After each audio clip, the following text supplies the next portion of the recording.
शहर के किनारे बसी इस पुरानी कॉलोनी का नाम अब लोग कम ही लेते थे।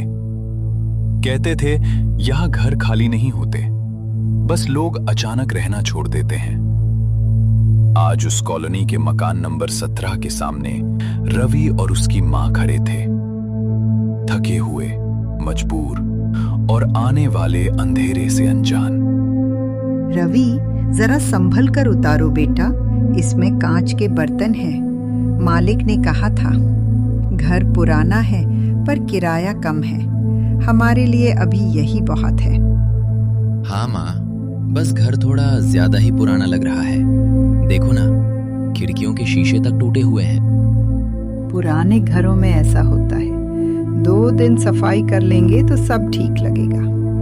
नई जगह है इसलिए अजीब लग रहा है बस। रवि ने सिर हिला दिया, लेकिन उसकी नजर बार बार उस ऊपर की खिड़की पर जा रही थी, जिसके भीतर अंधेरा कुछ ज्यादा ही गहरा दिख रहा था। कॉलोनी में बच्चों की आवाज नहीं थी, किसी टीवी की आवाज नहीं, किसी रसोई की खुशबू तक नहीं, सिर्फ सन्नाटा था। माँ, आपको नहीं लग रहा कि यहाँ बहुत ज्यादा शांति है? मतलब अजीब वाली शांति, जैसे कोई आवाज होनी चाहिए पर नहीं है। तू हर चीज में फिल्म मत ढूंढा कर, लोग अपने अपने घरों में होंगे। चल दरवाजा खोलते हैं, रात होने से पहले थोड़ा सामान अंदर रख लेते हैं। जैसे ही दरवाजा खुला, भीतर की हवा में सीलन, पुराने लकड़ी के फर्नीचर और जाने कितने वर्षों के बंद पड़े कमरे की गंध घुली हुई थी। धूल की महीन परत हवा में तैर रही थी और डूबती रोशनी उस धूल को ऐसे चमका रही थी जैसे कमरे में बहुत छोटे छोटे कीड़े उड़ रहे हों। यहाँ तो सांस लेना भी मुश्किल है। मालिक को कम से कम खिड़कियां तो खुलवा देनी चाहिए थी। पहले झाड़ू लगाएंगे, फिर खिड़कियां खोलेंगे। तू पानी की बोतल इधर रख और वो छोटा बैग कमरे में रख दे। ठीक है, लेकिन मैं ऊपर नहीं जा रहा, अभी नीचे वाला कमरा ही ठीक है। अच्छा बाबा, अभी कोई तुझे ऊपर नहीं भेज रहा, पहले नीचे ही दुनिया बसा लेते हैं। रवि ने जब ड्राइंग रूम की टूटी खिड़की के पास से बाहर झांका तो सामने वाले घर की बालकनी में कुछ पल के लिए उसे ऐसा लगा कि जैसे कोई खड़ा हो। उसने पलक झपकी, वहां कुछ भी नहीं था। उसने खुद को समझाया, थकान है, नया घर है, दिमाग खेल कर रहा है। कुछ नहीं है, बस वहम है। रवि, स्टोर रूम देख ले जरा, अगर वहां पुराना कबाड़ हो तो बाहर निकाल देंगे, यहाँ रखने की जगह कम पड़ेगी शायद। हाँ, देखता हूँ। स्टोर रूम घर के बाकी हिस्सों से भी ज्यादा बंद और ठंडा था। कोने में लोहे का पुराना रेट, टूटे गमले, लकड़ी के बक्से और अखबारों के बंडल पड़े थे। उसे धूल भरे अंधेरे में एक छोटी सी मेज पर कुछ ऐसा दिखा जिसने उसकी थकान को पल भर में जिज्ञासा में बदल दिया। अरे, ये क्या है? मेज पर एक पुराना टेप रिकॉर्डर रखा था, काले रंग का, किनारों से घिसा हुआ, पर अजीब तरह से बाकी कबाड़ से कम धूल भरा था। उसके बगल में 5 कैसेट रखी थी। हर कैसेट पर सफेद स्टिकर चिपका था और उस पर सिर्फ एक नंबर लिखा था, 1, 2, 3, 4, 5।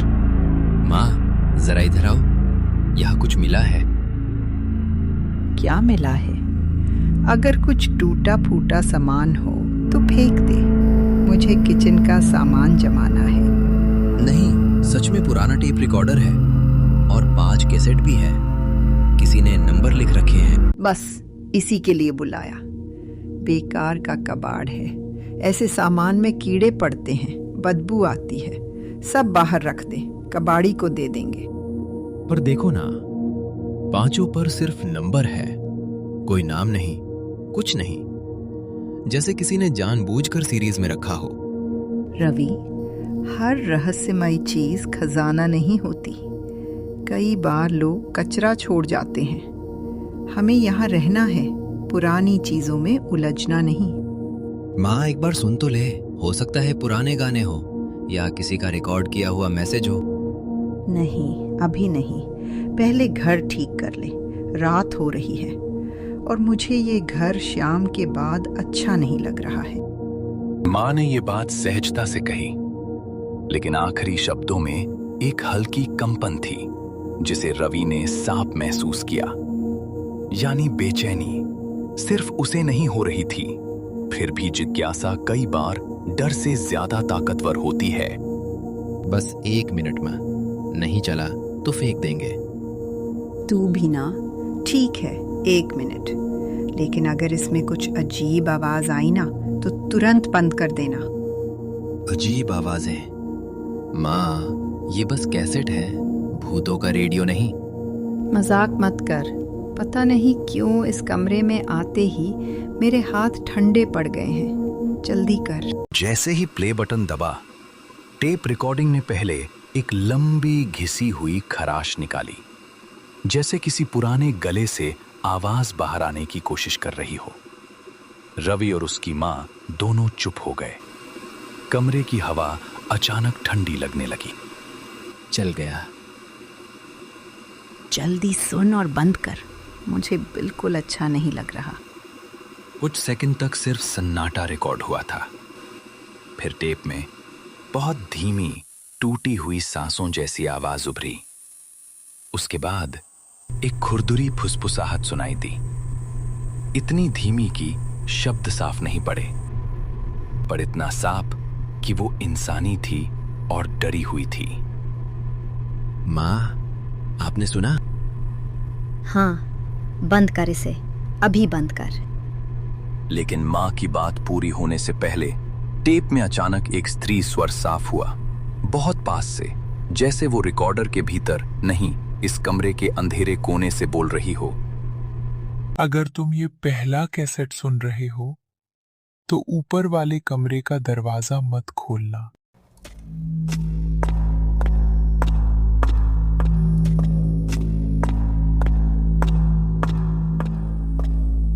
ऊपर से आती वो चाल अब रुक चुकी थी, पर सन्नाटा पहले से ज्यादा भारी हो गया था। ऐसा लग रहा था जैसे पूरा घर सांस रोक के खड़ा हो और किसी एक गलती का इंतजार कर रहा हो। रवि, मैंने कहा था ना, ऊपर मत देख, नीचे ही रहो, बस नीचे ही रहो। माँ अभी जो आवाज आई, कोई है वहां? कोई हमारे साथ इस घर में है? कोई नहीं है, तू सुन रहा है ना? कोई नहीं है। हम अभी बाहर चलते हैं। लेकिन बाहर जाने से पहले रवि की नजर मेज पर गई और उसका दिल जैसे एक पल के लिए धड़कना भूल गया। मेज खाली थी, टेप रिकॉर्डर वहां नहीं था। क्या? मैंने उसे यही रखा था, अभी यही था, कैसे गायब हो गया पता नहीं। रवि, उधर मत जा, ऊपर बिल्कुल मत जा। पर डर कई बार इंसान को भागने नहीं, देखने पर मजबूर कर देता है। रवि सीढ़ियों की तरफ बढ़ा।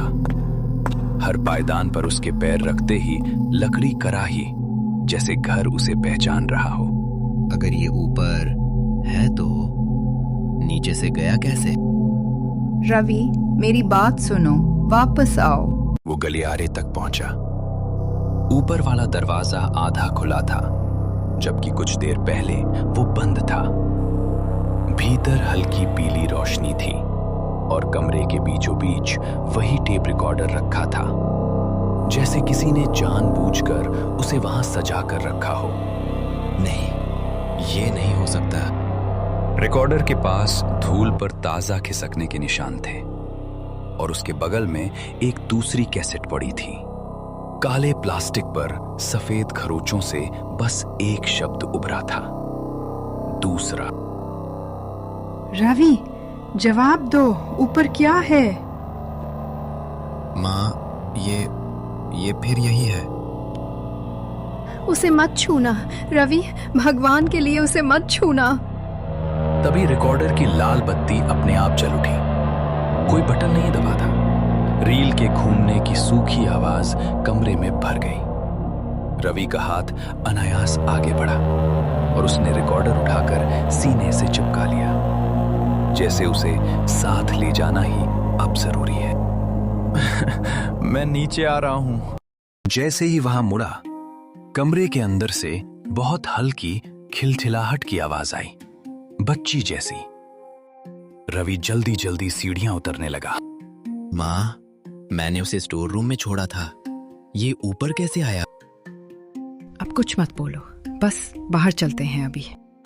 लेकिन वो दरवाजे की ओर मुड़े ही थे कि रिकॉर्डर उनके हाथ में कांपने लगा। बिना छुए दूसरी कैसेट अंदर सरक गई। फिर एक खुरदुरी निर्जीव आवाज पूरे हॉल में गूंज उठी। हर सीन के बाद कोई एक चीज इस घर से गायब होगी। सीन? ये क्या बकवास है? माँ, ये हमारे बारे में बोल रहा है। मेरा फोन, रवि, मेरा फोन कहाँ गया? अभी तो आपके हाथ में था। मां की उंगलियां खाली थीं। अगले ही पल चाबी रखने वाली की हुक दीवार से खनकी और मुख्य दरवाजे की चाबी उनकी आंखों के सामने गायब हो गई, जैसे किसी ने हवा के भीतर से उसे खींच लिया हो। नहीं, नहीं, चाबी भी। रवि, देख, चाबी कैसे गायब हो गई। हाँ माँ, ये क्या हो रहा है? खुल जा, खुलना। देखो ना माँ, इस दरवाजे को क्या हो गया है, खुल ही नहीं रहा है। तोड़ दो इसे रवि, जोर लगाकर तोड़ दो। रवि ने कंधा मारा, फिर एक बार, फिर तीसरी बार। दरवाजा खुलने की बजाय और ठंडा हो गया। उसकी दरारों से बाहर की हवा में ही सिर्फ काली चुप्पी रिस रही थी। ये बाहर का दरवाजा नहीं लग रहा है। मतलब?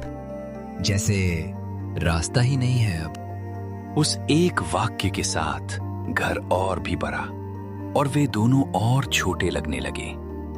फिर किचन की तरफ से बर्तनों के हल्के खिसकने की आवाज आई। सुना तुमने? हाँ सुना। 5वां सीन पूरा होने से पहले निकलो। कौन है वहाँ? बाहर आओ। तुम कौन हो? मैं वही हूँ जिसे इस घर ने आखिरी बार नहीं जाने दिया। रवि के हाथ से रिकॉर्डर लगभग छूट गया। उस बच्चों की आवाज में शिकायत नहीं थी, सिर्फ एक थका हुआ सच था, जैसे वो ये बात बहुत देर से बहुत लोगों से कहती आ रही है। रवि, यहाँ हम अकेले नहीं हैं, किसी बच्ची की आवाज लग रही है। अगर तुम्हें रास्ता पता हो तो हमें बाहर जाने में मदद करो।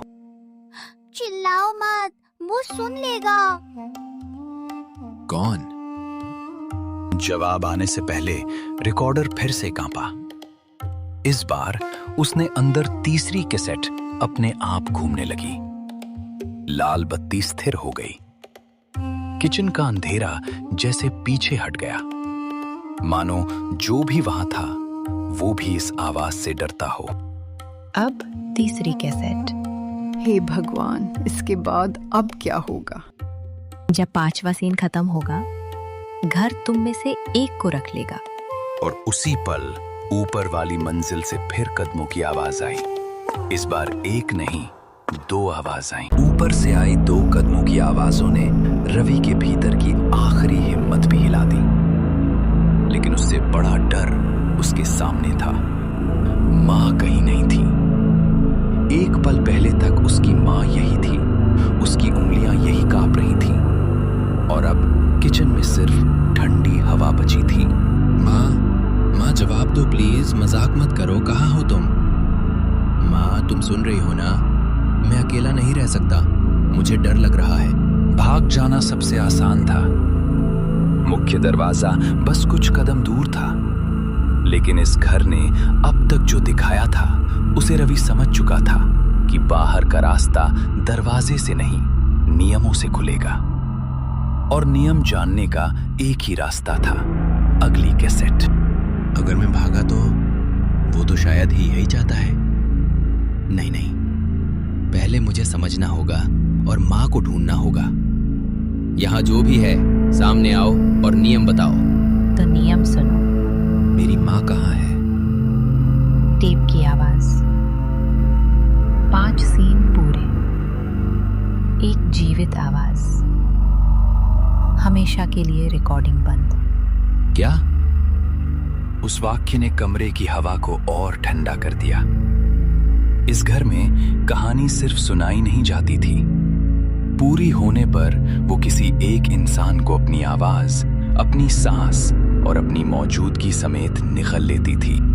बचना है तो आखिरी रिकॉर्डिंग पूरी करनी होगी। कैसे करूं? कैसे पूरी करूं बता? अधूरी है, क्योंकि सच कभी बोला नहीं गया। आखिरी रिकॉर्डिंग झूठ से नहीं, सच से पूरी होगी। सच?